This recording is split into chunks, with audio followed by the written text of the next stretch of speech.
بسم الله الرحمن الرحيم نحمده ونصلي على رسوله الكريم اغا اعمال چې اغا ذریعہ د حسن خاتمه جوړیږي، یعنی څوک چې په دې خبرو باندې عمل کوي نو الله بر د خاتمه د جن اغا په ایمان سره وکي. خاتمه د جن دا به چې کوم دی په ښه طریقه باندې او په احسنه طریقه باندې وشي. لہذا هغه اعمال زده کول او په هغې باندې عمل کول نو هغه ذریعه د دې خبرې ګرځي چې الله به زمونږ خاتمه بالایمان وکي. په هغې کې یو څیز دی د بدنظرۍ نه ځان ساتل. نارینه به پردو زنانو ته نه ګوري او زنانه به پردو نامحرم سړو ته نه ګوري.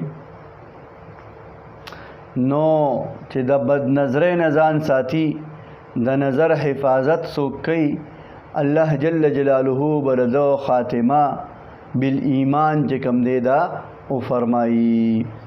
دویم نمبر، څوک چې د مسواک اهتمام کوي، پابندۍ سره مسواک کوي، نو د مسواک کولو فایده دا ده چې الله به دته په وخت د ځنکدن څه وخت چې دی وفات کیږي الله به ورته کلمه نصیب کی. خاتمه به چې کوم دی په احسن او په ښه طریقه باندې وشي.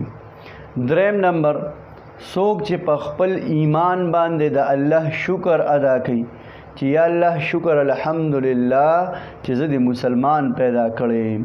نو الله فرمایي که چېرې تاسو زما د نعمتونو شکر ادا کوئ زه به دله سیوا کومه. نو چې کم کس د خپل ایماندارۍ او د خپل مسلمانۍ په دې خوشحاله او په دې د الله شکر ادا کوي نو الله جل جلاله به د خاتمه هم بالایمان وفرمایي.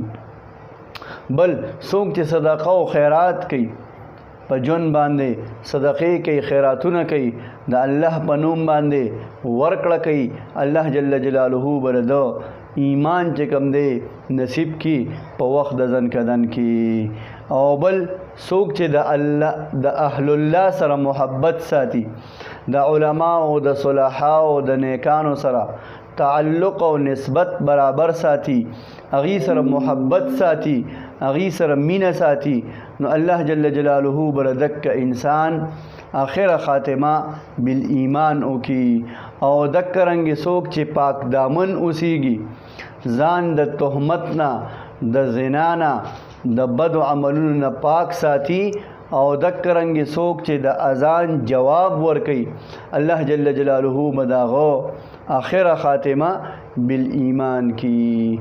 او دک رنګې څوک چې په ژوند کې د خپل استقامت دعاګانې غواړي او د ایمان بالخاتمه لپاره دعاګانې غواړي نو الله جل جلاله به داسې انسان، د داسې مسلمان خاتمه په ایمان سره کوي. الله جل شانه به ته حسن خاتمه نصیب کی.